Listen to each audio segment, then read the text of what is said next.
Hey, ladies and gentlemen, welcome to this Married at First Sight All-Star panel. I'm Glenn from Jack and Glenn. I got Jackie. What's up? Hi. Hey, what's up? Hey, we're getting ready to talk Married at First Sight this week. We have the lovely lady of the house, Miss Talisa Ray, with us. Hey, Talisa, how you doing? Hey. Hey, good to have you this week. We're Married at First Sight, man. I know this is where you start liking it, and I start liking it. They're at home. We get to see realness now. All this other stuff, the honeymoon is over. You get all this other stuff is done. You get to see the realness of people and how they live and how they respond and how they act and how clean they are as well. Mm-hmm. I want to start right there. Talisa, we can start off with you.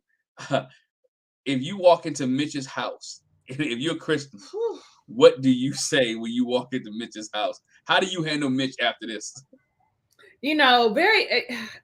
First off, Mitch does not like the pressure of things. So you got to think about that when you walk into his house. How are you going to, especially Kristen, because she's just all about, seems like transforming her behavior a little or adjusting it. And the only people we can change is ourselves. So I do commend her on that. So she's really tiptoeing though a little bit to me, because for you to be supposed to be eco-friendly and everything, sir, these germs and this festering E. coli that's probably in your bathtub is not good for the environment, sir. Sir, I wouldn't have just been like, he's all like, my bathroom's dirty. We looked at the bathtub and it was disgusting. Do you take showers? Would be my question. When was the last time you were able to take a bath? And maybe that's why she offered for him to take a bath with that whole, gave that coupon, because she know that maybe he not taking no baths. That's all I could think was, oh, he nasty. So she probably want to make him soak because she was ready to give up her goods. But I need to make sure that you clean. And they've been on vacation together. So if he's very much so environment conscious, then he is conserving water. So how many times did he take a shower on the trip? So for her, well, we'll just take a shower. We'll take a bath together in that little bitty ass bathtub, which there was no way that the two of them could have taken the bath together in that tub. Okay, I don't know. Maybe she took a bath and then he got out, and then he took a bath and she washed him, because there is no way. I don't think I could fit in the tub by myself, let alone me and a boo. Listen. But I'm glad that she decided, let me take care of his hygiene, because that's what it was. Because I walk in that house, my instincts as a Virgo is like, oh, you nasty. Like right now, my house is lived in and it is giving me the creepy crawly. So as soon as I'm finished with my hair, I'm gonna fix my house. I cannot imagine walking in there and then this room is like a garage.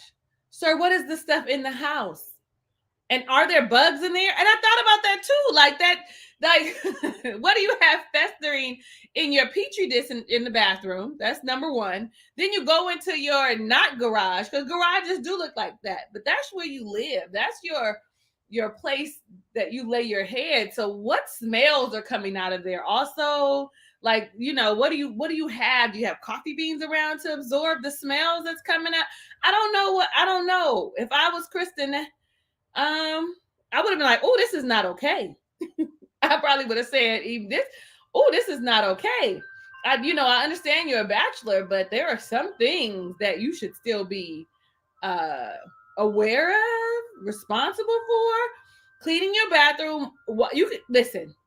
Been many times that I have actually put the stuff in my shower and then clean like the bottom part and then clean the rest of it when I got in the shower to save kind of time. You could do that, sir. Like there are ways to still save water and keep the bathroom is what killed me more than anything. Like that was just the nastiest thing. You could probably close the door on another thing. Look, I'm on a whole rant about how nasty it is. Let me stop, because that was the question that you asked me, Glenn. What would I say? I would be like, oh, this is too much. That's probably what I would say.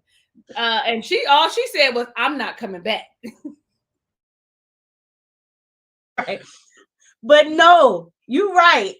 I was like, my eyes got big in the apartment, period. But the bathroom, I was like, oh my gosh. the bathroom and the stove. I was like, sir, when the last time you cleaned that stove? This is nasty. And I was just like, I don't know. I was like, so you're an environmentalist. I understand that. So that means you won't use certain products. That doesn't mean you don't use any products. I was confused. I water my plants in here, and I was like, you don't rinse the soil out the tub after? I don't understand. It was just nasty. But I didn't think about what you said too. That's probably why she did offer him. Here's a coochie coupon for a bath together. Yeah, we'll get to the coochie coupons in a minute. It's just the nastiness of the house. My thing is this: you knew you was leaving for a week to go on a honeymoon. I just grew up. My mom was like, before we went on trips, I can't come back to a dirty house. Right. We took out the trash. We cut the lights off. We back on the floor. It was a clean house before. I do it now with my kids. When we go on a trip, we clean it up. Every piece of clothing has to be folded. We're going to have to put that back. Your socks got to put away. When we come back here off this trip, we're not coming back to dirty stuff. We're not coming back to anything that's not put away. We're coming back to the house where we open the door. We're happy to be home. Take your luggage upstairs, unpack, and let's keep it moving. But now, Mitch, can you imagine? And look, I know it's San Diego, and I know it's small, right? But like you said to Lisa, the critters and bugs that was having a field day. They had to be living it up while he was out of town. If he lifts that top of that stove up, I had some stoves like that. When you lift that top of that stove up, it was an old stove where you can lift the sides up, got the little metal hand. Everything is living in the bottom of that stove, and it comes up at night to get whatever heat. And that's the problem was. It was like, I'm gonna take this water purification. Nah, bruh. We talk about, who was it? Lindy? Not Lindy. What was the dude's name? Mark the Shark's wife. Oh, Lindsay. Lindsay had hazmat suits. Kristen needed a hazmat suit to go into his. I didn't hear. Oh, this is my garage. You got the seats to your car. You have some other stuff back in there. What really came to my mind? Does his niece and nephew come over and play in that? His nieces. His nieces, because he watched his kids. He watched the nieces for a year. They come and play that. That's just a child thing. That's a dangerous situation waiting to happen. They pick something up.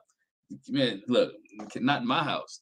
You got to shake the kids' clothes off before they come back home. Mm-hmm. For him to be a environmentalist and a quote unquote minimalist, it was too much stuff. 15 surfboards, all the surfboards and everything that was there. It was just a lot of stuff, and it will turn you off. No wonder he couldn't get none a year. You can't take a girl back to the spot. She walk in that, and if she was turned on, she turned off now. You can't take nobody home. You can't take nobody home with that. That's crazy. I wouldn't even show anybody that. I wouldn't even like, you know what? Nah, y'all can't even come in here. We cut that. Nope. Y'all not even coming here. It's dirty. I'm not even letting millions of people look at me like that or talk to me about that. Apparently, it wasn't dirty to him. It was dirty to everybody else. If I'm Keisha, next time we go on the after party, that's the first question I'm asking. Like, Mitch, why your house so dirty? That wouldn't be very diplomatic to ask it like that. She would have to say it differently. Anyway. I would hope she would say it just like that. How do you why your house so dirty? Why your house so nasty? 41 years old. You couldn't hire a maid? I'm sorry, that's me. If I knew the camera crew were coming. Oh, that's what he said. He was like, well, if you knew you was leaving, you should have got somebody to come clean it while you were gone. The sister-in-law probably would have helped. The sister-in-law probably would have been like, sure, no problem. And I'll make sure to use like vinegar and baking soda, earth eco-friendly products from those places that sell them. Like, what was he thinking? I have no idea. Well, let's hop off his cleanliness. And he hopped on Kristen in this episode. Oh, yeah, I'm gonna let you go first, Talise, because I have a problem with Kristen wanting to have sex with Mitch. But I'll let you go first. I have a problem with her wanting to have sex so soon after coming back from vacation where the man said that he wasn't attracted to you. And you're saying that you feel like progress has been made, he's showing me what I need to see. Oh, okay, so what? And so vacation, honeymoon was 5 days, is it? and then you home, so you looking 6 days. He told you at about day 3 he didn't like you, so 2.5 days was enough for you. Really what it was your box was chirping, your bird was chirping, and you said, this is my husband, so how can I get what I want, because physical touch is my love language, and still keep distance. Well, it's too late now. You've already shared with us that where he on one instance is, I've never had an adult, never been in love as an adult, as a mature adult. Sir, that's a problem at 41. And you are easily infatuated and attach yourself. So, and you're already talking about, I know I'm going to fall in love with him, because that's your pattern. And the only reason you feel like it's different is because he said he didn't like you. And so for you, it's okay, instead of day 1, because, lilies, they like casual sex, so it would not have been a problem. Not that there's anything wrong with it, but that's what they do. That's like that if you got any lily friends, they're gonna tell you, oh yeah, no, I could meet a guy today and then do it again tomorrow and do it again the next day. Occasionally, okay, because I'm not here to judge nobody. But that's her MO. So for him to say, no, I don't like you, felt like a challenge, and now I got you to help me scratch my itch. I don't like that. I feel like also when Pastor Cal showed up and they were talking about, have you talked about your 8-week future? Have you talked about finances? Have you talked about kids? And the answer was no to everything. But you guys have these in-depth conversations and you feel like you're getting to know him. How so, ma'am? Somebody help me understand what she's learning about him as it pertains to their relationship. You have a 1-week lookout that sounds like for him. And you're coddling his detachment style. You're coddling him by saying, I'm not gonna pressure him. I'm gonna be on his level. Ma'am, you want a long life, loving relationship. Both of y'all feel like y'all at the end of your rope and that this is your one last chance. I wouldn't be coddling him at all. I'd be like, okay, well, I understand that that's an issue for you, but it's not for me. So let us find a compromise so that we can start talking about what it would look like. Because all you wanted to do was get into my panties after you had the tequila, and after I took, an L from you telling me you didn't want me, and I handled it with grace, and that was you were attracted to my graciousness for me not cursing you out, is what she probably should have did. Listen, I don't think Pastor Cal know about Mitch either. I think we all looking at Mitch like, what? And we're looking at Kristen like, what? Because for me, though I like her as the person she's portraying, I'm disappointed that she caved in already. We home day 2, right? I'm disappointed at that. And I'm just disappointed that, she can't hold her own. Like I thought she was gonna be able to, but she can't. And she's not showing me in this moment that she is. She's gonna go right along with everything he said.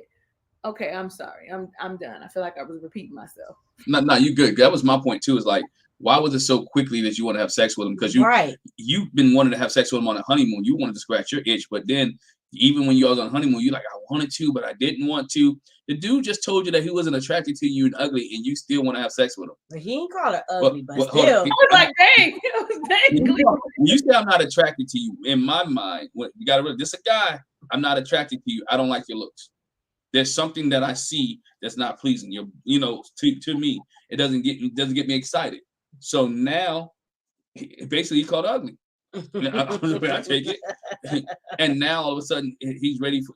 Again, she wanted to take care of herself. She wanted to make sure that her needs were met, and she loves the aspect of marriage. She loves marriage. Think about it. She's been left all to. My marriage finally worked. I didn't have to spend my life savings. I didn't have to be He didn't leave me on the beach. I didn't find out he was a bum. He does have a job. We fine, She's even happy with the fact that he makes less money than her, right? She's happy with that. She's happy for the idea of being married. She said, I'm cool with that. Because what she said was, I just want somebody to be with me. Or in so many words, I just want somebody to be with me. I'm not worried about the money. We're going to be okay. I just want a companion. So she's willing to take whatever she gets from Mitch. All 30 seconds, she said. No, I'm just kidding. She Because said on the after party, she says we're gonna work on it, going longer. She said after party wasn't that long. That's what she said. I really gotta watch After Party. I miss it. She Keisha asked her how it was, and she was like, it was Maybe he was excited. I'm sure he was. I'm sure he was excited. It's been a minute for him, and he's celibate by force, not choice. Right. He got forced to be celibate. But I was gonna say too, what have they been talking about? Pastor Cal was like, have you talked about? And they were like, no, nah, I'm like, so what have y'all been talking about? Nothing of substance, nothing at all. Nothing. Kids, baseball, the surfing, the beach. They didn't have anything. They really knew. They hadn't even talked about, like I said, the income. He had to whisper in her ear right there. They hadn't even talked about finances, and that is big. I mean, that's a huge thing. His job. What's your work schedule? All those type of things. How are we gonna adjust dinner? Are you a family person? Are we gonna spend family time? What's the situation? How are we gonna handle all this? Mitch didn't want to have that. They didn't have those conversations. So you spending all this time with somebody. What are y'all doing? Watching TV? No, I don't even know if they've been watching TV. Hanging 10. Yeah, right now in this relationship, I know it's happy for them, but I can't see it. I don't know. I don't see her going anywhere, but I can see Mitch becoming unsatisfied with the relationship, and probably because he's got commitment issues. Yeah, he's self-professed. He's a self-professed non-committal person. He said it. He might be sabotaging that, and plus he got the goodies now too. He might act stupid after he got the cookies. Right. It's almost like what do I have to look forward to now? Because I didn't like you as it was. And now you've given me your goodness and mercy, and now I'm all like, thank you. And and I also watched her say that she was excited about laying in the bed with him and making dinner for him. And I'm all like, okay, so what is he doing though for you? What value is he adding to you? Absolutely none. None. You probably, and I thought when you said, Jackie, what are they talking about? It dawned on me. They're talking about him. They're talking about him, like, and not even like the in-depth, vulnerable, pull the layers back to him. They're talking about what he does, his hobbies, how his work is, who his friends are, what he does on the weekend. They're not talking about anything of substance, and she's not even getting to talk about who she is. Nope. So I don't know. She's gonna be a doormat. Anyway. Yeah. That's the other thing. Did she say that on After Party too? So she was like saying, when they talked about the apartment and getting used to his environmentalist lifestyle, like she has to go to they go to the grocery store that he likes to go to with the organic food and stuff or whatever, and he's not using no plastic bags. Don't put them vegetables, no fruit. It just be rolling on the conveyor belt. She said, I be in there cringing, like, not the tomatoes just rolling around. So that goes to what you said, Talisa. It's about him. And she's adjusting to him though. She's adjusting. And she ain't gonna buck it. And she's not gonna buck it. Because she's just happy to be here. She's happy to be She's just glad to be in the service one more time. She is. I watched somebody who's a minimalist and an environmentalist, and it's actually on YouTube. I don't know what the Lily's name is, but she just reuses her plastic bags. Like, because you don't want your stuff floating around. So you get one and you just keep reusing those bags. Like, there's a way to do it. But even that was like, I was like, that's kind of gross too. But I mean, she figured it out. Like she doesn't buy packaged rice. She buys it in bulk and use those same little bags over and over again. So I just don't understand, like, why is he like that? And why is she just going to go along with it? Let's hope she changes. Y'all think she's going to change her mind and she's going to start acting like she got some sense? Nah. I don't think she change her mind. Not at all. She just glad to be in the service. She's happy to be married. She's happy to be married. Poor thing. Somebody else who's happy to be married. Miguel is happy to be married, and I'm talking about the fact that he just can get sex. Miguel is a pervert. If you don't remember from her last episode, she called him a pervert, and he didn't disagree. So I mean, he used to being called a pervert. He likes it because he thinks it's cute. I really do. He thinks it's fine, and it's okay if she likes it. He likes it. But again, I think Miguel is their relationship is a little up and down because she wants certain things out of life that he's not willing to. I don't think he's willing to budge. He just happy because anytime he gets the goodies and he still thinks, okay, 8 weeks, I still may say no. I may not like you. I may not deal with you. You may not be compatible with me. You may not. He's telling you now that guess what? Regardless of what you can do, whatever you do, I still may say no. And she's doing. Talk about somebody's bending over backwards. Lindsay's putting down her religion. Lindy is putting down her religion and everything for him. She's putting down everything. It was already down, but once you have that foundation, it's still there. She's still lowering herself just so she can make Miguel happy, in my opinion. And that's one of the biggest issues that she's having with Miguel. Talisa, I'll let you go while we answer the phone. Hello? Yeah, hello. So sometimes I'm like really proud of Lindy and being able to like express herself and share her thoughts and ideas. And then on the next breath, I'm all like, you're actually kind of delusional too, though. Like, I like her. I think I don't know. Something about Lindy I like. And maybe it's because she has, some sort of faith and background. And maybe that's what it is. I think that she's pretty. But I also think that, for instance, that whole decision day is a trigger and we can't talk about it. And so they renamed it vow renewal, whatever they called it. And I was just thinking to myself, okay, but in 8 weeks, if he still says no, are you still going to call it the vow renewal day? Because he said he's going to give somebody his all for 8 weeks. So on that 8 week, that 8 times 6 is 48. That 48th day, then what? No, 7 days. 7 days in a week. 8 times 7 is 54. Child, listen. So on the 54th day, he can still tell you, I don't want to be with you. So is it going to be the vow renewal day then? It will not. In addition, though, I also feel like when it comes to Lindy, for her to ask him not to share when you don't like me anymore, or you don't like something about me, don't tell me. I don't want to know. Girl, that sounds crazy. That's where she gets delusional to me. You would want to know so that you can understand what it is to see if it's something that you're doing that's easily adjustable, or is it something that tells you you're not in alignment? Like for me, I think that is major delusion, and she really needs to understand how to resolve conflict, because I think that's where it comes from, because there will be conflict, and then because you're doing something I don't like and that's something I normally do, you need to figure out what conflict resolution is. Maybe seeing her parents, I don't know. I just don't know. And then, like y'all said, Miguel is a whole ass pervert. To the point where they probably gonna be at the store and he gonna be checking out people and looking at they, physiques. It's almost gonna be borderline creepy, is how I feel. If she already noticed it and he's like constantly, I want to touch you, I want to all these things, he's only saying things like vow renewal so that you can continue to help, because pressure busts pipes. So I feel like that's his angle.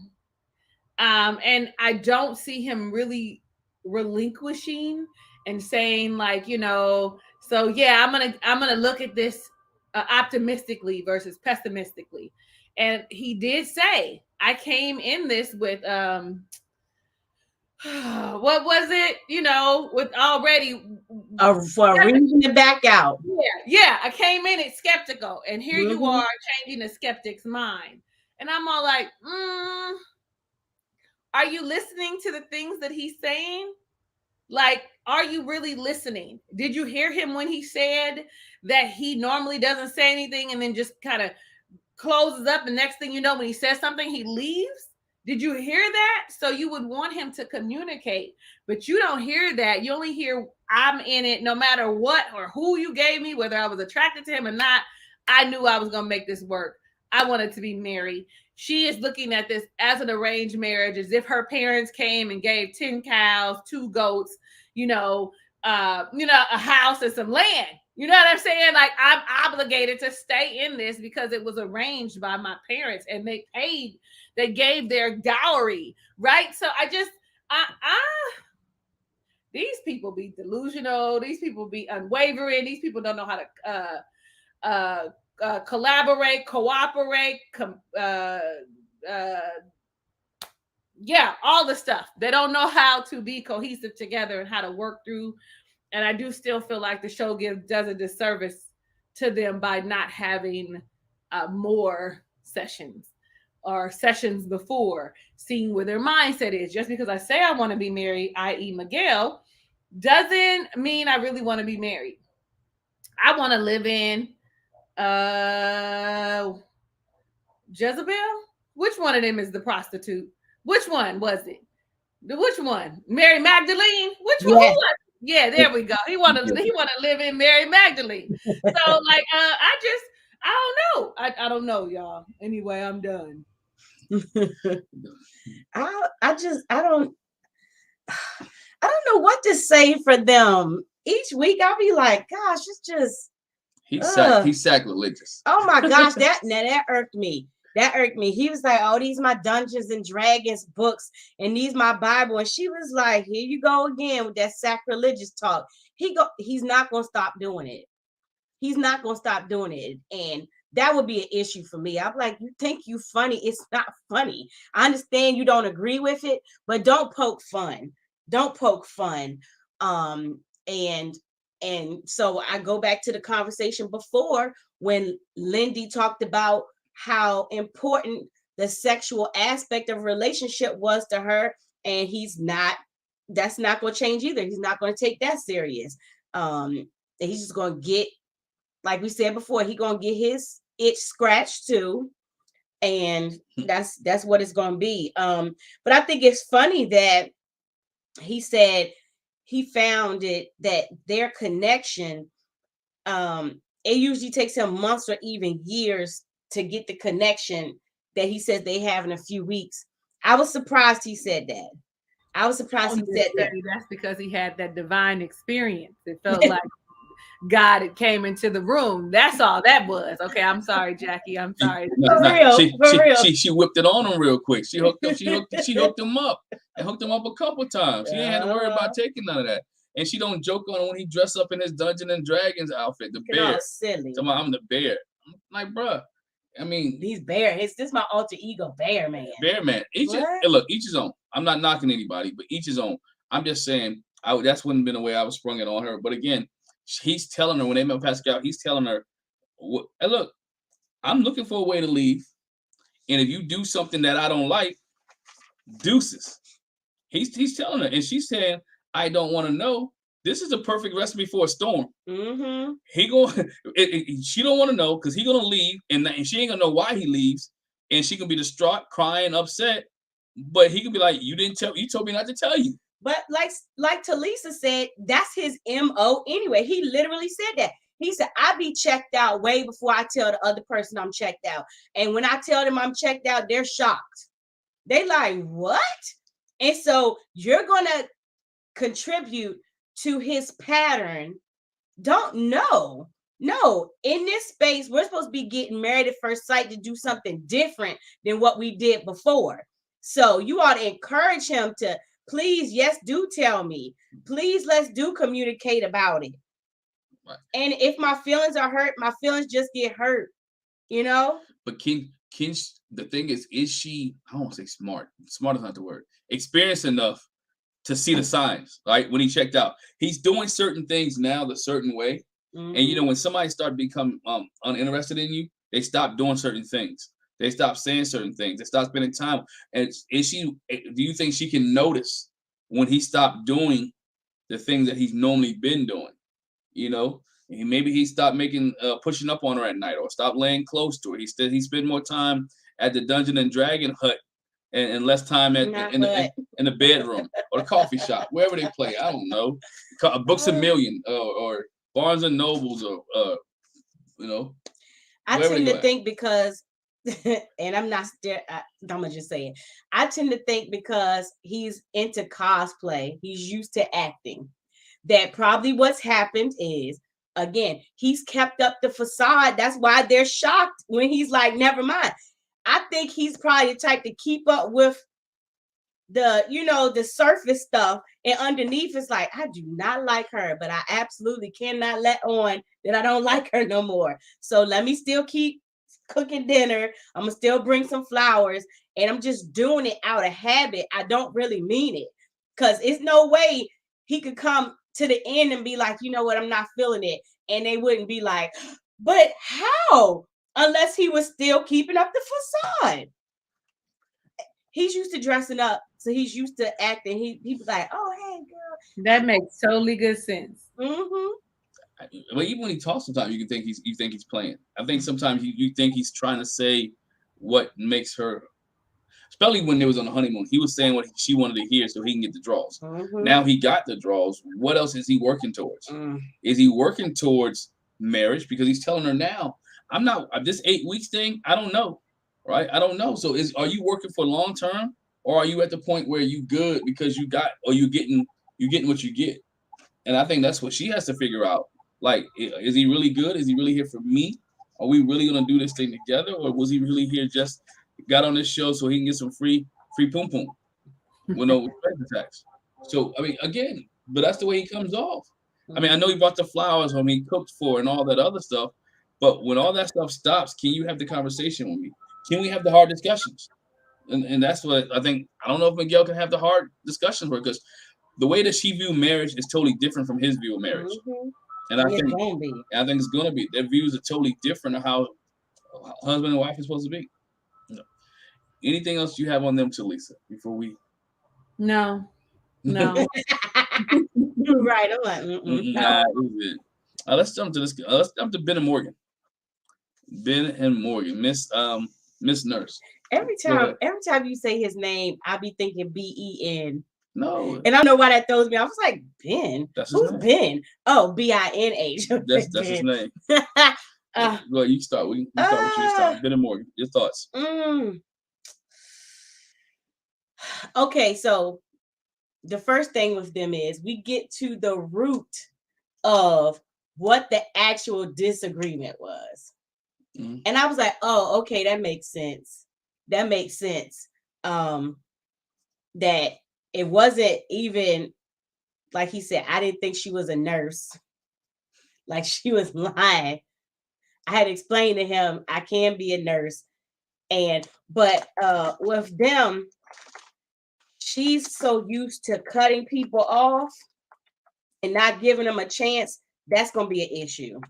That's going to be an issue for them. I really didn't care for that too much. And for Pastor Cal to put it in perspective. And I was like, she never even actually thought about that. You know, he was like, what happened? What was the turning point that made you be like, I'm not letting nobody in? And I felt like I saw the light bulb go off. And I was like, why that light bulb didn't go off before now? It really should have. I mean, duh. It's your daddy issue. Duh. And so as a result, and I think for her to actually verbalize it, and for Binh to know, okay, so this is what I have to contend against. This is what I have to fight against, because she's so used to, you build me up just to let me down. And when you let me down, you ain't gonna build me up no more. And Pastor Cal's like, but he is apologizing profusely, like, I think he's genuine. That's gonna be a major issue for them. And she's the type. I mean, she fights jujitsu. What is it? Jiu-jitsu, Muay Thai. She ain't gonna turn it loose. She gonna break his nose bone before she turn it. But you can see he's scared though. He didn't even want to touch her. He didn't want to touch her. He didn't want to show any affection. He didn't want to do anything. The dude, I mean, he acts like he's really for real. He acts like he's totally scared of her. That he doesn't. That I don't know what we didn't see off camera, but he didn't want to. It's the Muay Thai. He didn't want to do anything with her. And to have a guy walking on eggshells with a week and a half in your marriage, or a week in your marriage, it's bad. You guys supposed to be still living on cloud 9. They're supposed to be still living up there. And again, he went to Justin, which we'll get to Justin later. I think a lot of guys don't like Justin because Justin got loose lips, and Justin has some loose lips. I'm gonna leave it that way, as nicely stated. And I want to talk about the man's masculinity, but anyway, he has some loose lips. And again, people don't deal with him. So if Binh had kept that, if Justin would have kept that with him and Binh, it would have been okay. But now when you start everybody else getting involved, she feels like, hey, look, you messed up this thing up, which really I don't think was a big deal anyway, because okay, you're a nurse, you're still a nurse, you don't have your BSN, it's not that big a deal. You're already on the show, not like they're gonna ask for the money back, they're not gonna kick you off. Again, what are they gonna do? You lied, they chose you for another reason. But that's what I forgot to say. Her issue was that they said on the honeymoon they weren't going to talk about family or finances, and that was the biggest thing. She was like, and then here we go talking about my job. Here we go talking about why my daddy wasn't at the wedding, and we said we was going to have a good time. Mm-hmm. We already cut off some days from the honeymoon, so yeah, it was that. Again, if you say you're not going to talk about something, Binh should have brought it up, or shouldn't have brought it up, she shouldn't have brought it up, and you stay in love. Hey, let's have a honeymoon. We wait till Alexis did it with Justin. We'll talk about money when we get back home. We'll talk about finance when we get back. We'll talk about all this when we get back home. Let me enjoy you. You enjoy me. If they were stuck to the rules, wouldn't have had any issues. Mm-mm. But he couldn't stick to the rules. Again, he's a worry ward. Mm-hmm. He worries a lot. He's real cheap. He wants to unplug everything. Particular. And he worries about everything. Let me unplug this. I'm sorry, y'all. You don't save that much electricity by just unplugging something. I'm just a couple kilowatts here, a couple kilowatts there. If he's that worried, get solar panels. Pay the money, get solar panels. But coffee makers and all that. To me, he just seems so. He wants to do the things his way. Is not willing to open up to what she wants him to do. Oh, they compromise. And she's like that too, because she wants everything her way and not willing to do anything his way. So you got two individuals who used to doing it their way, and neither one of them wants to compromise and try to bring this thing together. And I think their marriage is going to be, it's doomed. She ain't going to recover from this. Her issue is so deep with trust that I don't think that her and Binh would ever recover from this, because she's always going to bring it up. I don't think she can forget till he's out now. I don't really have anything to add to that about them. I think you guys covered that entire basis. I felt like when I met them that they were mismatched. When I met them, I did not think that they were supposed to be together, that the experts had done them a disservice. But I'm just going to add to the fact when Pastor Cal said, show her some affection or whatever, and then she tapped him or what, he tapped her or whatever, and was kind of, not like homeboy kind. And then he said, well, I'm going to go on YouTube and figure out how to be affectionate. I thought to myself, oh yeah, y'all doomed, because sometimes, the physical intimacy, and I mean the actual act of having the sex, is the one thing that saves a relationship. Like sometimes that might be the one thing that you have in common that says, this is good enough for me to try in other areas. So you're not going to be good at trying that, and you already are having family and financial issues because her background is so different than yours. Y'all are doomed. Sometimes, I hate to tell you, the relationship ends up ending anyway, but sometimes that good old passionate lovemaking prolongs things for a little while, actually makes you be like, well, let me try. And then if the trying doesn't work, then of course it can't save. But it be the one thing they say, that's why they call it digmatized, because the women be still trying to be in the relationship, trying to figure out how to make it work when it's not going to work. And I'm just going to be honest. Like, it ain't like I ain't never been there before. I have. But it fizzles out because that's really all they have. But my God, you don't even have that no more. So I think you guys cover everything. Her trust issues, him bringing up family and finance after saying not, was the big issue. And actually, him opening his mouth added to it. Like, it wasn't your responsibility to share with your buddy Justin because he's sensitive like you. Justin is also delusional. You have to look at the full picture. Who are you talking to? And if you see that he's already telling his wife that I'm in love with her, You better believe he's telling her all the stuff. They are pillow talking for sure. All she has to say is, well, what you and Ben talk about today? And you're going to throw up everything y'all talked about. You know, he talked about his relationship. And then you could stop. But she would have been like, well, what about the relationship? And you felt obligated, Justin, to continue. So I feel like they're doomed. I don't know how they're going to recover. Even us looking at the snippets, and we know how they manipulate those and make us think it's one thing and it's not the other. Her just talking about it tells you that it's not.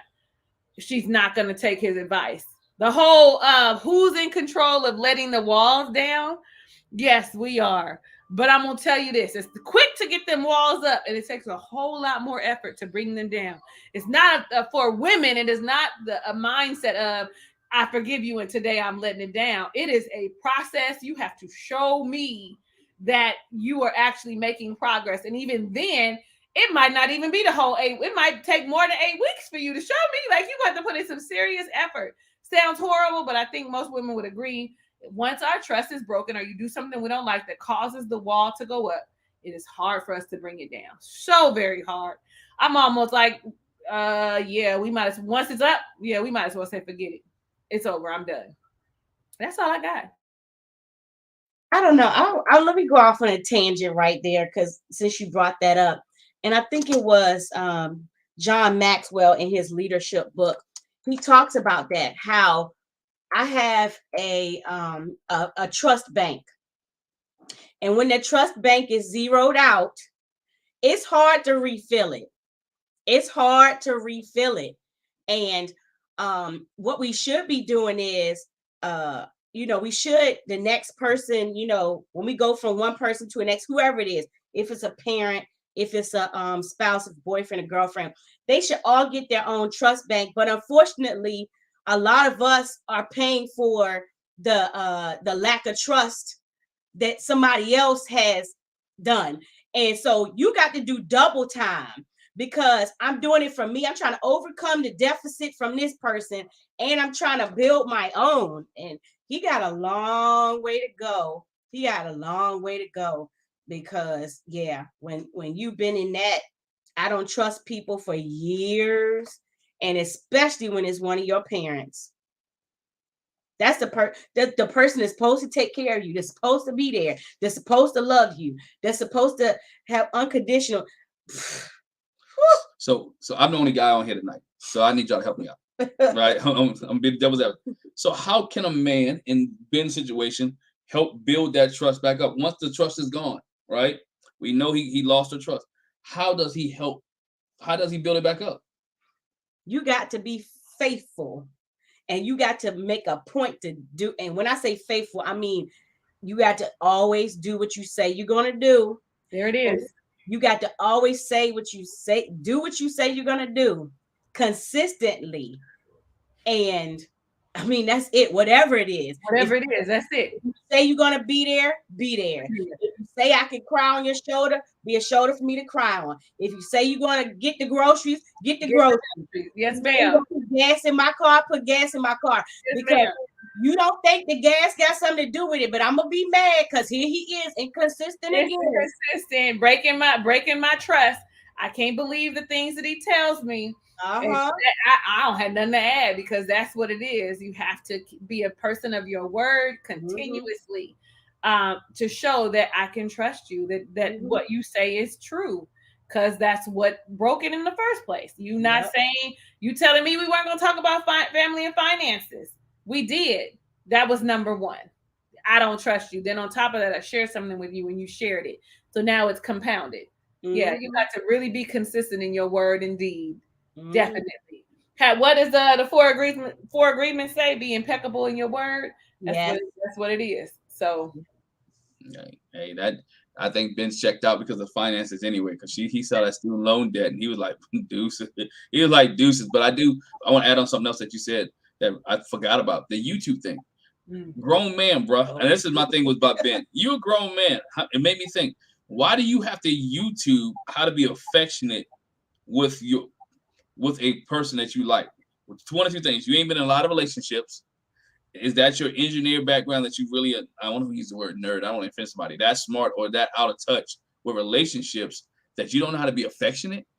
affectionate to me, I think just sometimes I think being naturally, as a man or that affection comes naturally. Some people, whether it's holding her hand, reassuring her that you're there, having a conversation. I mean, there's some things reassuring. Knowing, I know you ain't been married before. You've been in a relationship. This is not his first relationship. So again, you have been affectionate in past relationships. This is the thing, though. Not only, okay, the question is, do you know how to be affectionate? But at this point, he just turned 30 years old. You don't know to ask somebody, how can I hold your hand? Is that what do you want from me? Well, you got to remember too, in the beginning, before this debacle, as he called it, they were hugging and cuddling and spooning. And he said she was on the opposite side of the bed. So now he has the issue of what's his face last season. What's his face?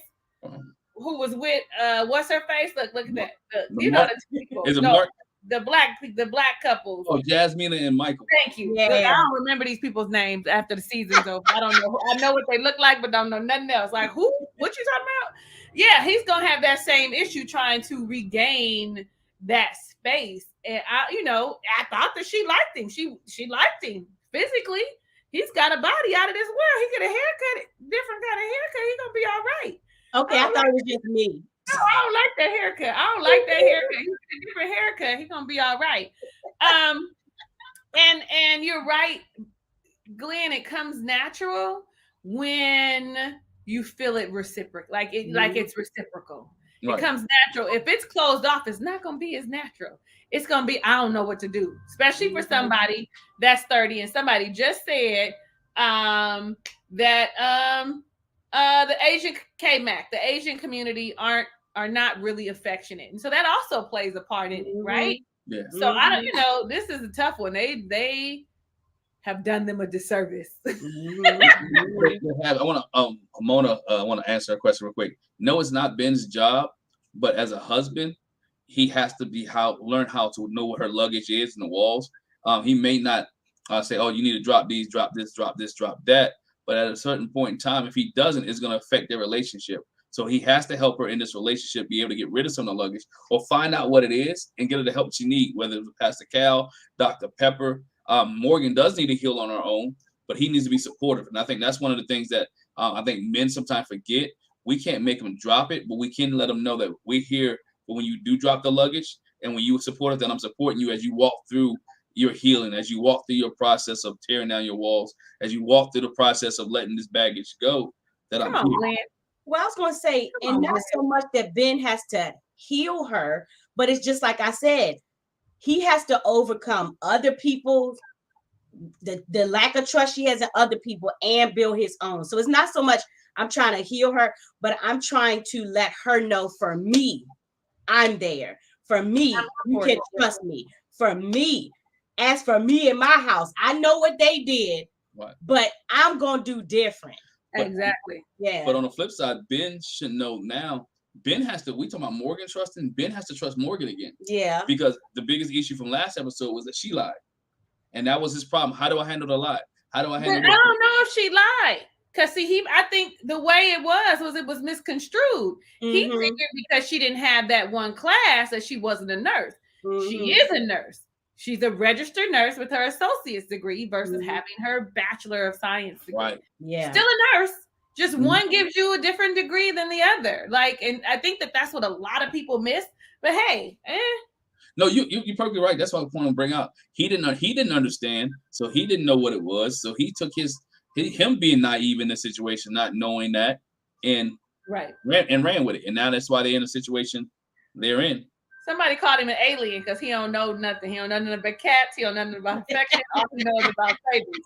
I don't know. You might be right. You might be right. He might be an alien. I'm not a cat lover, but I do know you don't stick your finger into a cat's ear. Right. And I also know they go to the litter box on their own timing. Yeah, they got a litter box on their time. Like, do they pee? Where do we pee at? What does he do? You was asking questions like a cat for the cat, like he was a 6-year-old. Yeah, and then gonna say, what did he say? You know how women get in sync? Will we all be in sync? Ben, what are you talking about, Ben? Ben, what are you talking about? Ben, you're not a woman, so you shouldn't be in sync with none of those. Right. Unless we don't know something. Unless we I don't know. What do we have to be in sync we have about? to be right. Are you trans? Like, you don't seem like it, but you could be. Is that what Right. Yeah, like, because you taking the NSYNC. The NSYNC is specific to menstrual periods, hormones. You don't got that, bruh. I got that problem. You don't have that problem. Yeah, no. You know what? He might just be asking questions to ask questions. He had nothing else to say. He had nothing else to do. Well, let's get to this couple here. Let's get to I like this couple. I think this couple's pretty. I think this couple can be a very good power couple. But Stacia and Nate, there's a lot there. There is a lot there. And I'm gonna start with you, Talisa, because there's a lot. Yeah, there is a lot to unpack with them. Ideally, they look good together. Ideally, they mesh when it comes to like their values, etc. Ideally, yes. But one of the things that I watched was her house. Okay, her house is so clean that it is not lived in. There's a difference between a clean. You've seen people's houses that are immaculate, but it is lived in. There's no life in her house. So for me, what else do you do other than work? Who else are you outside of that? Your house is not showing any personality. You can have somebody come in there today and move in with your furniture. There is no trace of you, is how I see her space, including the staging of the bedroom. Though I love you having the tray on the bed, all of that looks like I'm about to go in here and buy this house, and they've staged it for me. So for me, that your house is a reflection of how you are. People walk into my house and it's warm and it's inviting and they love it, and they be like, I could just stay here forever. And I'm all like, please don't. But you walk into her house and it feels cold. It feels rigid. It feels unwelcoming. So is that her personality? I mean, really, I want everybody to think about their house. And when you walk into your house, how does it feel? If your house is cluttered, so is your brain. So is the way you think. Everything is always chaotic and is in a clutter. Because I know when my house is in disarray, that is exactly how my thoughts appear. So that was one of the things I looked at. And it also showed me that she wants all the control. Though she seems like she's willing to compromise and allow him to lead if he shows that he can, I'm not really sure. I really want the two of them to work. I really do. But when she walked into his house was clean. He's a bachelor. His house was immaculate to me for a young bachelor, a young single man. Yeah, he had a couple red wine stains in the glasses. I mean, you ain't never washed the dish and be like, damn, I forgot. Let me let this soak. Because maybe he did have a fun night and it sat up all night. It's this in there. It'll stick in there. And, maybe he didn't know. You know what I'm saying? Like, those are things that she didn't think of. The empty plastic bottles of cleaning detergent, cleaning solution means he cleans up. Okay, maybe he needs to get some more. You got the oatmeal containers? Hell, who knows? Maybe he's being like Binh and not Binh, but what's his name? Mitch, and gonna reuse them for something. I mean, you guys, listen, I'm thinking about my 15-year-old and how he uses something and then he just puts it back because they lazy. Okay, no offense, but they lazy and they just don't want to go walk from where they were to the trash can. I don't want to put it up. I feel like those are small adjustments, very small adjustments that are going to happen. He may not be obsessive compulsive like you are, because that's what she is, but he definitely is clean. And I feel like he is going to do his best to appease you in that manner. He ain't going to be nowhere near like you. He got his clothes in the closet on the towel. I mean, you show him where you want him to go, he's going to put them in the hamper. It might take some training, all of us, it takes a while for us to get used to something, but I think she's going overboard. I think she's overthinking and overanalyzing, and that's how her brain works, right? When Pastor Cal came and they talked about the income differences, and he talked about children and how he wanted, to make $250K, and we can't until I get to that goal. And then boom, she makes $450K or whatever it was, for over $400K a year to your $150. Sir, I think you'll be fine. I think that you would be fine. Okay. she has her shit together. And though he doesn't seem like he's intimidated, I feel like there might be just a smidge, now seeing where she lives, right? Now seeing, now we're living together. So you're going to see how well put together she is. Also, how critical she is of you and a little judgy of you. All of these things are going to affect them. And I really, really want them to work because they do look good together. They do complement one another. Hopefully they can get out their own way. I'm sure I'm missing something. They talked about intimacy, having physical intimacy, and why she's waiting. That she needs the emotional connection, because before, this is why she got all emotional with Lindy, was because it felt like I'm a task. Like this is something I had to do, and I don't want to be in that space anymore. So I don't know. Yeah, I'll listen. I want them to work. I really do want them to work. She said that she's a lot, and he doesn't know. No, he doesn't, because he's still learning you. But I'm gonna say you are a lot. You are a lot, and hopefully you're gonna know how to compromise, Stacia.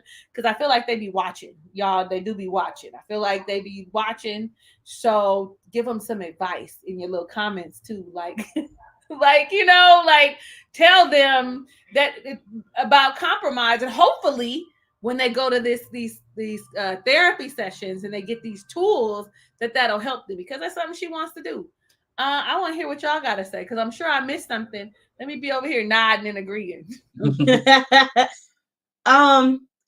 You said something that, I mean, we touched on it, but man, you just really brought it out about how cold and uninviting her house was. I mean, we talked about how it was staged, but I was like, yeah, it's not. Like, you could literally pick one person up and put somebody else in, and it wouldn't make no difference, because there's no personality there, not really. And how it is a reflection of how much she works. We had a conversation about how much our house has changed since we had kids. So I remember when we first moved in here. I remember there's a guy we went to church with. He was like, man, it don't even look like nobody live here. And I was like, yeah, well, it don't look like that no more. It looks lived in. But we talked about how when we lived in our own, apartments and spaces, and how everything had its place and it was clean. But like you said, to Lisa, it didn't look cold. It was still welcoming and inviting. It had our personality, but it was clean and organized because there's only one person living there. So it's pretty easy. You should be able to clean up after yourself. But yeah, I mean, she's just tossing stuff out his pantry, just throwing it on. Oh, you ain't got this, you ain't got that. Well, maybe he didn't grow up with a mama like me. Right. I was gonna say, yeah, he don't have no mama. He didn't. So you his mama now? Like, okay. I'm sorry, Jackie. I'm sorry. No, but you're right.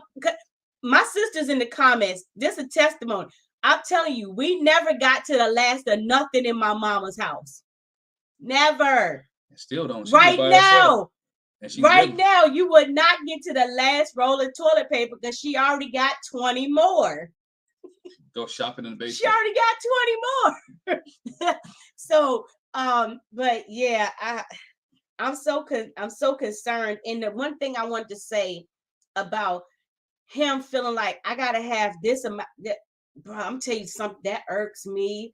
I got kids, and that y'all forgive me for this. It irks me when people be like, they want to have the perfect storm, before they have kids and before they get married. But it ain't never gonna be perfect. You ain't never gonna have enough money. You just not. You're not. And for him to say, I want to get to this amount. And I know people that ain't got 2 nickels to rub together and don't care nothing about having their 6th kid. And you over there waiting years and years and years. And meanwhile, you're losing life, not having no kids. And you gonna mess around and be the daddy at kindergarten that everybody's like, I see your great grandpa, not even grandpa at this point. Your great granddaddy here to get you. That is my daddy. You've wasted time. And I'm gonna get on this. I'm gonna get off my soapbox. time is not promised to nobody. So while you waiting for the perfect time, time is eluding you. You cannot get it back. And next thing you know, they not gonna be around. You ain't gonna be around. The house ain't gonna be there. The job ain't gonna be there. And you was waiting for perfect, and it ain't never gonna be perfect. Never. My little heart, I got a little teardrop in the back of my eye because I have a friend who passed away. She was only 34, didn't have any children, had never been married. Didn't go to work one day, and they went to check on her, and she was gone. Life is not promised. So what are we waiting on? Why aren't we living the life that we want right now? Yeah. That is all. That is all. You over here preaching. I'm about to start shouting and carrying on. Like, there it is. But I think that's what Stacia's saying. Stacia's saying, look, I make enough. We're okay. I want to have kids. So let's get this party rolling because I'm getting older. I want to have a family. I don't want to change my last name. I want to be able to be connected to a family. And so what makes me feel like I have a family is when I have kids. And I think that's why she's real pressed on having kids. And you know what, Nate, I like you. We see things. We see eye to eye. I see that you are a hustler like me, that you are a worker, right? That you are moving. And I think that you're a good guy. But he's dealing with some of his own insecurities because, again, he never had that mother figure. So I don't even know. And then his dad looked like he was real rough and tough. And so I don't know if I can be a good parent. And that's why when you hear people say, I'm going to wait till this, and this, it's something there's something else there behind the money. Well, my dad didn't give me everything I wanted when I was a kid. They told me no. They told me to wait. So if I had this amount of money, I can get my kids things that I haven't got. Right. The kids things that I don't want to need, right? So the issue is that he wants to be able to provide the things that he don't have, but knowing that if y'all two put together, and I know California is expensive, but I think with $600,000 a year coming in between both of y'all, I think you could do okay, right? I think you can do fine, right? So if somebody said in the chat, if Nate's making that much, I don't know. I ain't in that man's pocket. I only can go by what he says. He said he's making $150,000. I'm gonna take him for his word. She's making 400 some grand. They're making about 500, close to 600,000. I think you can be okay. Now, the problem is, can she change her lifestyle when she do get kids, right? When your 2-year-old have a blowout or your 1-year-old have a blowout and all this stuff goes on in your house or in your family, can you make the change when the 2-year-old writes on the wall, right? Because everybody had a kid that wrote on the wall, right? They wrote on the wall.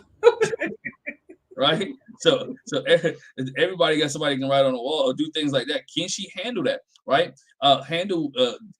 We'll see now when Nate live with her. If he don't wash a dish, do she blow up or do she go behind him and wash the dish? Do she, what I'm saying? Not saying she do it all the time, but how do she communicate to him when he doesn't take the shoes off? Or when as he said, I come home from the gym and I'm tired, my body hurts, and I don't hop in the shower right away. And I'm not telling you to lay across the bed. That's kind of, whatever case may be. I'm not telling him to do that. What I'm saying is get that one little chair that you sit in that's not cushions, don't have any fabric in it. Sit in that chair until you go in the bathroom and change up, whatever case may be, and then come out. But what happens when he does that? That's what I'm waiting for. What is her response when he doesn't go into the status quo of what she has her life to be? And I think Kay Wu said it too. That house that she was in does look like she's getting ready to sell it. I mean, it could be one of the houses she might be living in. I know a lot of real estate agents. I have a lot of real estate agents who are friends who live in houses that they try to sell. They buy a house, they're living in it, they fix it up, and they're waiting to sell it. So it might be one of those things. And then she might just be that clean. But again, when you're that clean, what are you hiding? What are you dealing with on the inside of you to cover up those type of things? Because she looks like she does have her stuff together. But at that point, that's why you intimidate men, because he feel like, I can't live up to that. I can't live up to. I can't. You know what? By the way, I can't be that clean. I can't do that. By the way, I don't make that much of money. And so, and then even with the sex piece, I understand her waiting because she doesn't want to just give it up with no feelings. She does because she's done that a lot, right? And she want to make sure that whatever her Nate has is for real, and whatever her Nate they might be situation. Elijah Wan and Katina. They may not have it at all for the 8 weeks. They might wait till the whole season over. And I think Nate's willing to do that because, and I know some of y'all may clap on this. Nate knows he has a good catch. Nate knows that he has somebody that that can bail him out, that can help with his business ventures, or can be in his back pocket. He don't really have to go to the bank. Can you let me borrow so and so? I got this idea. Let me do this. I got another idea. Let me try this. Let me try this. And so he ain't gonna try to mess. He got a good thing, and he doesn't want to mess it up. But she can give him some things that other people can't give him. And so that's why Nate likes the fact that she can help him be a power couple and put his name out there. Mm-hmm. And to keep him, I don't want to say relevant, but to keep him flowing. Nate is ready for his best life. Hey, he's ready for it. Nate got to come up. Nate kind of hit the lottery a little bit. I'm not trying to. He's gonna get to be an influencer just like he wants to. He's gonna be able to everything they do. He's gonna be able to record it. He better get his YouTube channel started, okay? Because listen. Oh, he already has one. You were here last week. He has one already. Oh. Mm-hmm. Yeah, he already has one. He He talks about money and finance a little bit on his YouTube channel. I'll share with you after we get off. Yes, please do, so I can go look like what? Let me see what you talking about. Are you you got some personality? Let me see. Sasha has one as well. I checked hers out, but she hasn't posted any while. Her is more real estate, rehabbing houses. You can see where she tried to do different things to try to generate extra stuff on YouTube. But he has literally been posting videos while we're watching. Yeah, while watching. Oh, I can't wait. I can't wait. He posts weekly. They have the potential after being on the show to make money. I mean, we've seen it. You have the potential. I want some of these single people the people that don't say yes, the people that say no, I want some of them to get some YouTube channels and start talking ranting about their relationship. If y'all watching, y'all better get that. Y'all better get it right now. For all of y'all jump on the bandwagon, you better be first. I do want to know though, how you feel about them laying in the bed, even if it's on top of the covers with their clothes on. And then when she laid in his bed with her Converse on that was outside, I was like, you made him take off his shoes when he walked in the house, but you just put your shoes on his bed. Man, it's a no for me. I would have told him, get your feet off my bed, get your shoes off my bed. Yeah. And her mind was like, you ain't got no standards. And guess what? When I'm at your house, I'm coming to your standards. She threw them feet up there. when you at my house, you got above to my standards. But she looked at him. She gave him the stink face. You do what? You go to the gym and lay in the bed after you what? Hey, I want to say this too. I just gotta give a shout out. K-Woo, that's right. Don't wait on nothing. Live your life. Live your life. Mm-hmm. Live your life. That's what everybody in the chat. Live your life. Yeah. Hey. I know, right? Don't think you can't do nothing because you ain't married. Don't think you can't do nothing. You know what I'm saying? Live your life. Don't wait on nobody. And I think that's what Stacia was like. Look, because she said it. You got to go back to what she said. She said, I don't need a man. I don't need a man. I want a man. Mm-hmm. So that means I've been living my life. I want that companionship. Within this relationship, I want kids. And the way I can't have kids, gotta have and be in a relationship and her based off her values and what she's seeing. That's what she wants. So she wants that. And then I think that's why she's trying to live her life. She's trying to live her life because you figure every time she talks, my goal is to be to create generational wealth. Mm-hmm. She's talking about creating generational wealth, not having lack or not having anything. And I create enough generational wealth and residual income, I can do whatever I want. And that's why she's flipping houses, doing what she's doing and hustling. That's why both of them are hustling. And he has the same mentality. That's why I think they're going to work well together because they both have the same mentality of hustle. Now the problem, I think the problem, he just can't get upset when her hustle brings in more than him. And him signing that prenup, knowing that he ain't gonna get much. That posting up, that he ain't getting much off of her hustle after they get separated. Because they did sign a prenup. Married at first sight do make you sign a prenup. But again, the posting up is like, hey, he got to realize whatever. Hopefully, they can build enough trust that the posting up never makes a difference. Mm-hmm. That they stay there forever. Wine glasses. Yeah, well, we all know the wine glasses probably him and Megan last time she came over.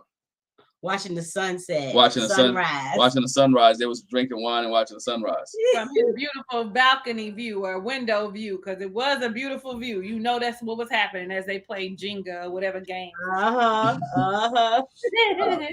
but Nate and Stacia, he has to get past his past hurt, and I think that's the biggest issue. He doesn't open up, and she wants him to open up. Like, what is your issue? What is your problem? Yeah, I don't know. Okay, she wants him to open up, yes, but she wants him to open up the way that she does. Yes. In the same way, which I think is unfair. Yes. Yes. I think that you should open up and be vulnerable, but because you have an issue with not having a relationship with your dad, does not mean that he ain't cut all emotional ties, that woman is dead to him. Right. That she did not exist. It was like she gave birth and then disappeared off the face of the earth when he knew she wasn't available. He does not have that same emotional attachment. And so you cannot be mad that he's not talking about, yes, I had it hard without having my mom. All of those things were probably true.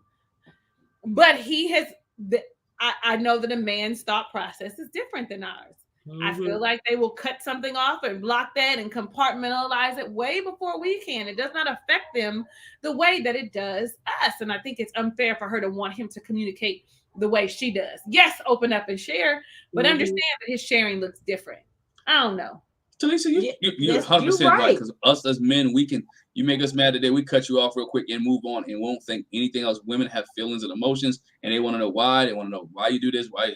We as guys, some guys, I can say all because I don't group everybody in the same package. Some guys be like, you know what? Bump her. She ain't been here for 18 years. I don't care. Don't need her. Don't want her. And I'm moving on. And that's a coping mechanism. Yeah. You know, I act like I act like she don't exist. She could walk in here right now. I'd be like, Ann, who are you? Who are you? Yeah. Reintroduce yourself, please. So, and everybody's not ready to deal with their childhood trauma and deal with their issues. And like Talisa said, everybody deals with it differently. You can talk about it. He don't want to. It's done. It's over with. I'm over it. But, you know, plus also his dad, because his dad was a military guy. So I grew up with a military guy. So he's just saying one of those type of deals. Hey, you know what? All right, son, mama ain't here. Get over it. You still have to take out the dishes, take out the trash, stop crying. You better suck that up. Trying to build a strong young man. And he got to the point where, you know what? I've been this way and I don't want to deal with it. I don't want to deal with it. And I've always been raised to do this, that, and other. So doesn't make it right. But Nate's father was, again, military, and that was strong for him. I think that's one of the keys there. All right. All right. So let's get to this train wreck right here. Woo. Doggy wars. But not doggy wars. Doggy wars. That's what I call it. It's doggy wars. Doggy gate, doggy wars. And I don't want to offend anybody. So I'm do it. Look at me, do it. I'm gonna preface it. My husband he's not a big animal person. He's an animal person, but he's not a big animal person. Like you know, like she was like, oh, that's my baby. Like an animal would never be his baby. I just have a problem with that. I do. I mean, I have a problem with people loving their animals so much more than they love the person they're with. Now I have a problem with that. And I'm not even talking about the dog fight, because I thought Justin was wrong, and I thought the way they introduced the dogs, in my opinion, were wrong.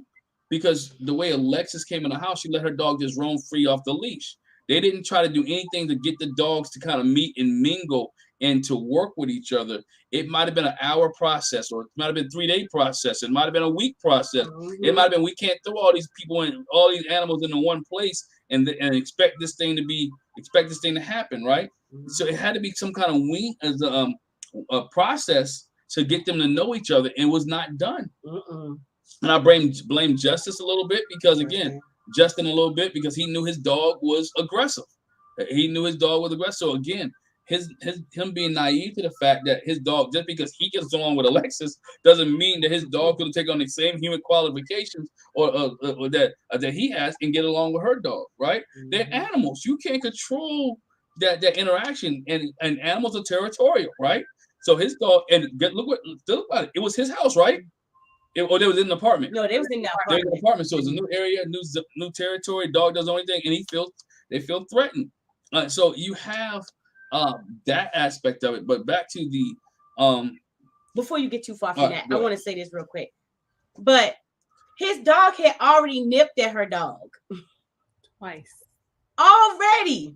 Twice, yeah. I'm not saying Justin ain't wrong, but sis, keep your dog close to you. That's your baby. You know, when you go take your baby and meet other people, you be watching your baby like a hawk. Like, what you doing? Yeah, that little dog. What them kids is doing over there? You know, you looking. That's your baby. Yes. I think that you would be looking. Newton walked up behind Maya, and Maya was like, So I just want to say that before you get too far. She should have had her dog on a leash. She should have had eyes on the dog, because after that first time, Maya growled and bit at Yeah. in their presence. But the problem was, again, Alexis, Alexis didn't make it about her dog. She made it about her. Her. She said it wasn't about the dog. She said, I'm scared I can't live here. I can't trust your dog that he won't attack me. So she made, again, it went from being about the dog to being about her. And I asked myself, okay, is there something we missed? I had to rewind. Is there something I missed? The dog did. It didn't snap her, right? It snapped And her. she never said that the dog did. So when did you feel threatened by the dog? Or is it really wasn't a dog? It was the fact that Justin lied to you about how his dog really acted. And you feeling, because again, when you're a runner, you're a runner. You find the first thing that messes you up to make you want to run. And so she was ready to say, you know what? Okay, if your dog can't get along with my dog, this marriage is over. And that's the way she was feeling. He asked, do you need me to do anything? No, I'm calling an emergency vet. I know how much that vet bill costs. Right, we had to do that before. When you call a vet after hours and take an animal there, we had to take our dog to a vet after hours. That bill is crazy. And that was like 10, 15, 17, like 17, 18 years ago.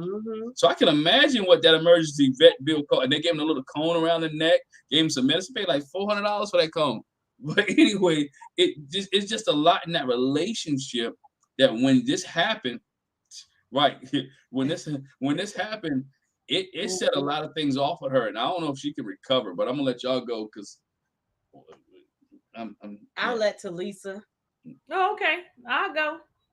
I just love how she kept saying that marriage was easy. The two kept saying it don't take no work. Well, ma'am, you about to figure out how much work it takes to hold a marriage together because your baby was just bit by her sister. Okay. Her sister through whatever. I don't know. But you about to figure out how hard it is because now you have to figure out how do you trust this man that you just told that you loved him at the honeymoon, 5 days in, y'all love each other. So now you got to figure out how do you move forward with someone that you love in quotation marks. I feel like she just is taking it just a smidge far, just a smidge. Like I get that he did not share that Maya was a fighter. Okay. Maya be in these streets. Okay. Run up, get done up is what Maya say. So like, I get that he did not share that, but I also think that maybe he genuinely thought that Maya was going to behave. I don't know. I'm hoping that it wasn't a lie or that he wasn't being manipulative, but maybe he was genuinely hoping like that's not her character. She's really loving and kind when she's with me. And so with that being said, I think it's gonna resonate through with the other dog. I genuinely, the way he feels about her and how apologetic he was and wanting to see, he really felt bad that Maya attacked little Newton. Okay, because Newton was actually walking around like this is my house. Like, let's just keep it a band. If they both are alpha dogs, right?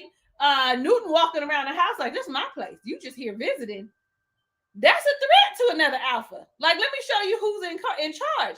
Not that was right. I'm not saying that it was right, but I am saying that he was very remorseful for his dog's actions. I'm also saying, though, too, that she just may have taken it one step too far. Now, except for he said, we heard him in the vignette, when he took the dog to the 2-week training to help aggressive dogs, hopefully that helps. He said the solution would be if Maya doesn't course correct, that he would have to get rid of Maya. And so sitting in there with Pastor Cal and for him to tell her, it's not easy. It's not going to be an easy decision. And she was like, well, we already made the decision. Like, so now you're not keeping to your word. And this was you were just appeasing me at the moment. When the conversation came up, he should have said, well, let's first see if this is going to work out first before we make any rash decisions or tell me that I have to, get rid of Maya since 5 months. I've had her since she was 5 months. Let's just see if this helps her to, get back on track, to course correct. and be gentle and loving and kind towards other dogs, right? So I feel like here's where the problem is going to start happening because now you said you were going to do something and you are no longer a man of your word. I cannot trust the things that you say. And because she is a runner, she is listening to every single thing you are saying and is attaching to it, finding, building her case, her folders of why she shouldn't be in this relationship with this man who's extremely sensitive and cries about every damn thing. Like, I can't trust you. It's also you won't be able to protect me. Like, it's a whole lot in this whole dynamic for me. She's the protector. Like, I always think to myself, I can't be with a man that if something happens is gonna run and leave me or is not gonna protect me. I don't want to be the one because I could protect this. Now I ain't gonna even hold. I could protect this, but I don't want to do that. I don't want to be with a man that I can run over.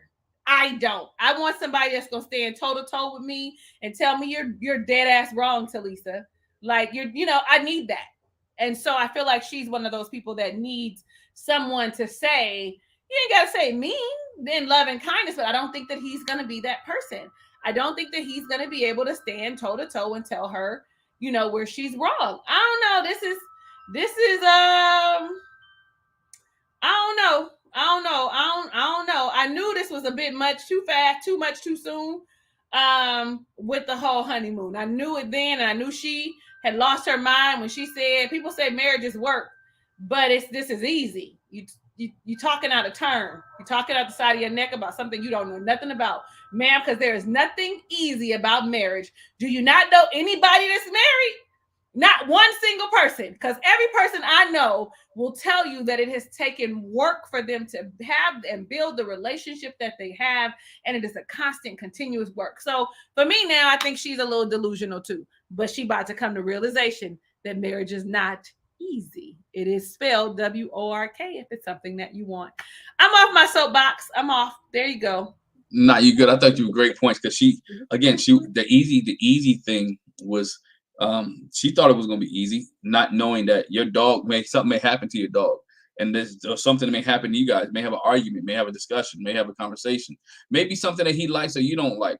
And now, to me, this is where you start to see her walk over Justin, like because she came, the masculinity came out because he's crying. And she like, dog, shut that up. Shut that stuff up. My dog hurt. I don't want to see your tears. I don't want to see you crying. It don't mean your tears don't mean nothing. My dog had to get stitches. So you saw, she was like, bruh. And the pastor, oh, what you crying for? You know what he cried? He hurt. Yeah. He hurt. He hurt. But again, I didn't mean to. I didn't know, bruh. Like Pastor Cal said, you wouldn't have known, right? Right. You can't control the situation, y'all.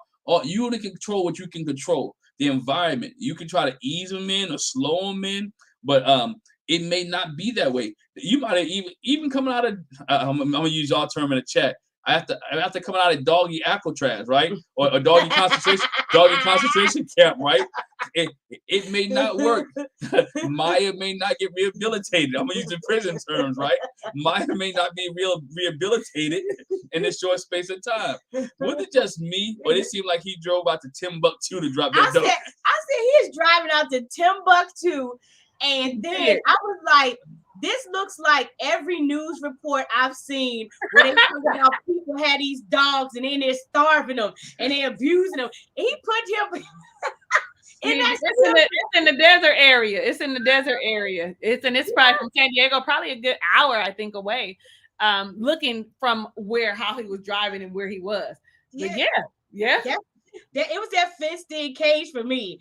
And big as Maya is, she was down in there. And whining. I actually shed a little tear. I was a little sad, though. Seeing him leave her and her whining like that. Like, where are you going? Why are you leaving me here? Right. It wasn't even inside, right? Like the doggy hotels. Outside. Looks hot. No doggy hotels. But again, for her to have to hold him to that, let's flip it for a minute. What if Newton had bit Maya? Right? She would never give Newton away. Would she have put Newton in that and something like that? No. It would still probably been his fault. You know what I'm saying? Mm-hmm. It would have been Justin's fault. And that's why I look at relationships. if you're in a spouse, if you don't want your spouse to treat you that way, how can you treat your spouse that way and make him give away his dog? So what if he comes back and say, okay, what if Newton bites somebody? We're gonna have to do the same thing to her. So I mean, you know what I'm saying? What if Newton wants her one when Maya comes back? He wants the one, so he gonna retaliate, doggy retaliation, and retaliate against, what happens in this aspect. Because again, gotta have that conversation. And so now she's like, we can't coexist. And no, you're gonna get rid of your dog. You again, back to that being that attachment. You're attached to your dog. He attached to his. It's not that it's easier said than done. I think Kristen said it best on After Party.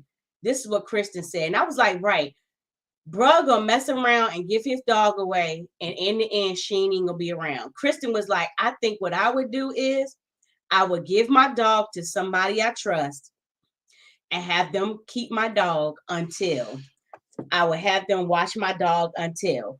Super smart. That's a smart thing. I'm gonna watch this After Party. I keep saying that, but I'm gonna watch it. Yeah. And I feel like you too, Talisa. I feel like Alexis went just a little bit overboard. I mean, yeah, it's dogs, and I'm not saying, because I mean, I work in a hospital. I know animals attack people, but first and foremost, animals are gonna fight animals. There's a lot of animals that fight each other and feel threatened, and they ain't bothered about no people. They not. And most of the time, like for Maya, maybe the incidents Maya had before, it was another dog approaching her, and so she's defending herself. We don't know what the circumstances was, but I feel like that was a bit much for her to say, I just don't feel safe. What if she attacks me? And I'm like, that's your little dog. That was your little dog. Like Talisa said it. She just put it in perspective. Newton was walking around like, this my joint. I don't know what you think you doing up in here, but I run this. I run this. But she took it from what I think was wrong. She took it from the dogs to being right. That's what I'm saying. To being just in trust issue, or I can't trust what you say out of your mouth.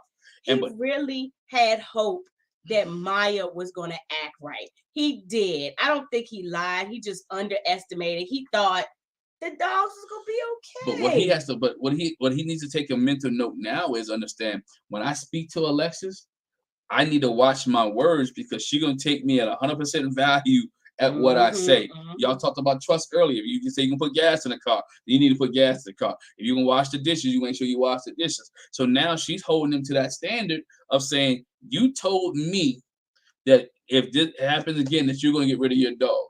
So if it happens again, I need you to be a man of your word and get rid of your dog. And so he should have said, like Talisa said, well, had some kind of, I ain't gonna say had an out, had some kind of out in here. Like, you know what? If it happens again, what we're gonna do is we try to get some help.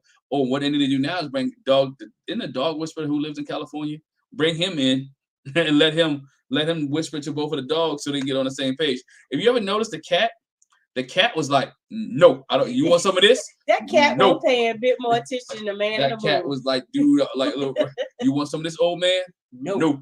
It just walked on out the way. That cat had what? Nothing. And I'm sitting here like, dog, he got a cat, he got a dog and a cat in this little studio apartment. Right, and they don't have beef. So that's what I was about to say. Maya evidently can coexist with other animals, because we know cats and dogs, though it be like TV, they really be having beef.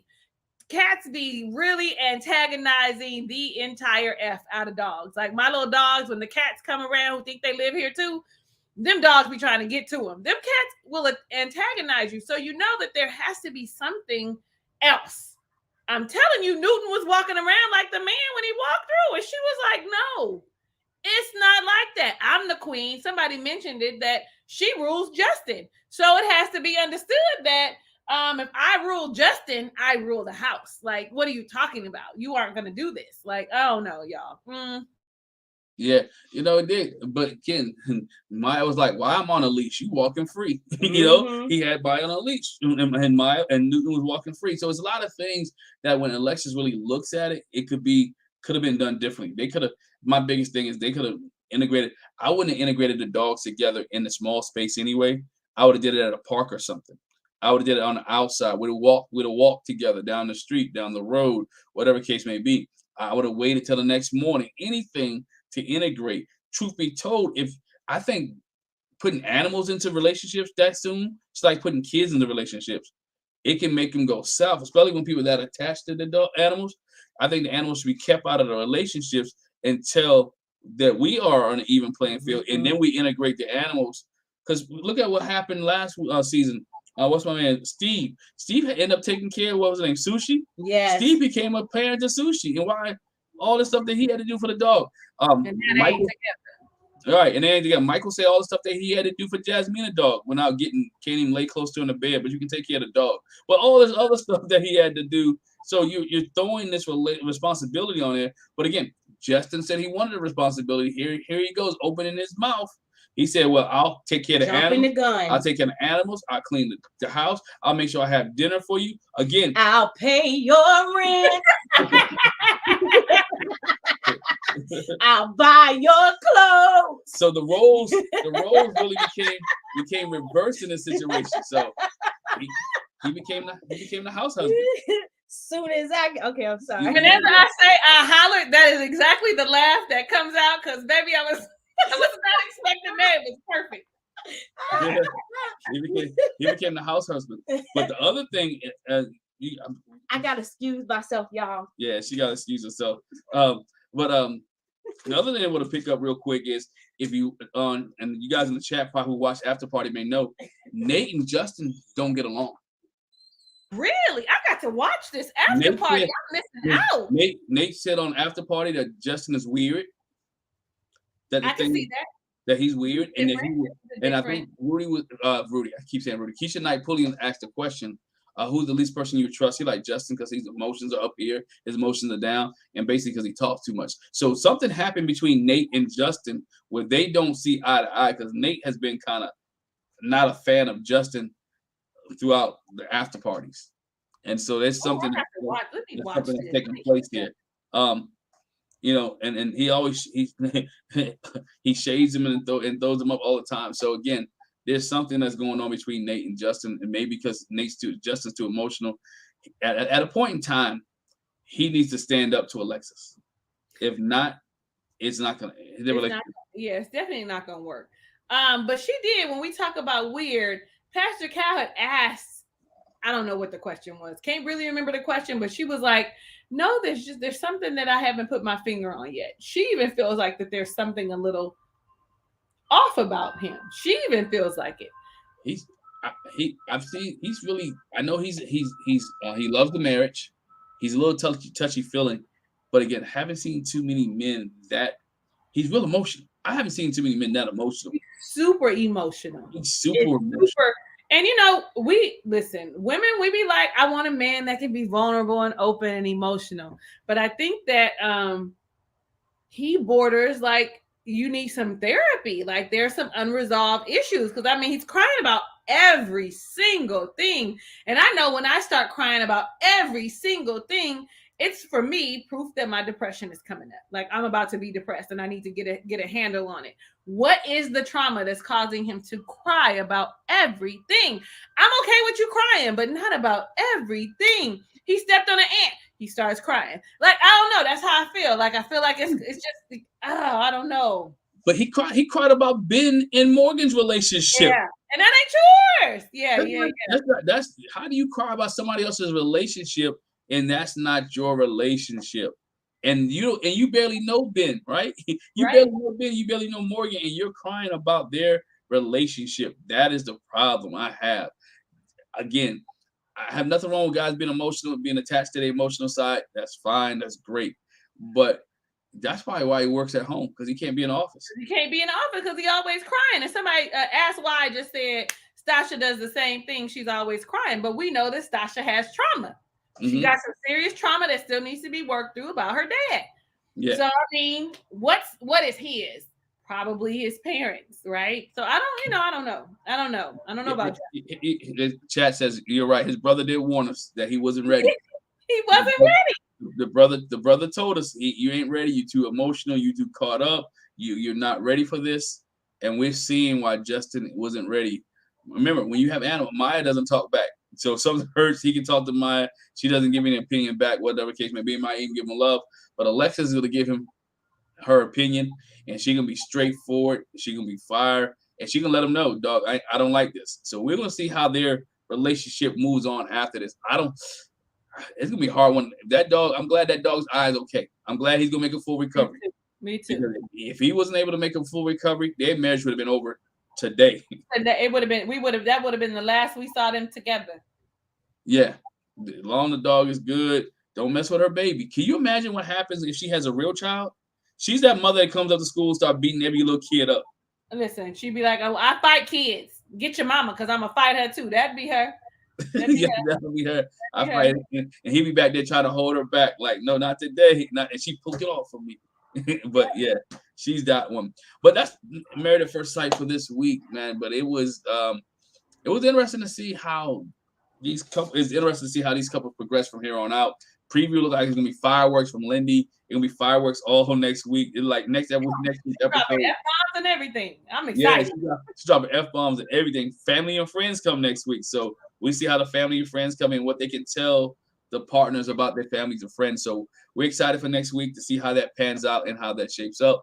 So Lisa, anything that you want to drop? I know you still have your journals out there. Go ahead. I do still have my journals, and my intent was to bring one and sit it next to me to show y'all like this. Woo. But I didn't. They can still be purchased on my website at www.talisaray.com. They are self-reflection guided journals that you set intentions and do for yourself, by yourself. It's with the help of me. I'm there spiritually, okay, because I've spoken over those and for healing. So anybody who's already purchased one, I want to say thank you. I'm also going to have a course coming up in September that'll be a free course for those who have already purchased the journal. If you purchase it after or in September before the class, then what happens is you end up having to pay for the class. Anybody who's already purchased it we'll receive an email that says, hey, this is when the class is. If you need help on how to navigate the journal, I'm here for it. Also, I hope you guys saw Jack and Glenn's interview with August Love Story. It came out last week. It is very dynamic. I'm not going to share anything about it. I definitely recommend that you go and watch it and learn something about one of your favorite duos that does Married at First Sight. In addition, though they aren't here, I want you to go ahead and subscribe to all of us, Jack and Glenn, me, Talisa Ray, as well as August Love Story, so that you will be in the know of what's happening with us and hear our own reviews. I'm going to just tell y'all, any of my Ray of Sunshines that are in here, this is going to be my review this week, okay? I normally never put these up, and I'd be meaning to, but this is the actual review. I will not be re-reviewing Married at First Sight because I didn't do it before this, so all my opinions are already out, okay? I love y'all. Hey, once again, make sure you go to TalisaRay.com and get her journal. It's wonderful. It's great. I saw Jack reading it the other day with it. So it's wonderful. Make sure you do that. Once again, subscribe to August Love Story, Chloe Johnson. Anybody that's been on here, please do that as well. We thank you for joining us. Thank you for being in the chat. The chat has been great always. We thank you guys. Check us back next Sunday. All right. Again, at 6 p.m. We'll be talking more Married at First Sight. Appreciate y'all. Y'all have a great night. Stay safe this week, and we'll talk to you later. Peace.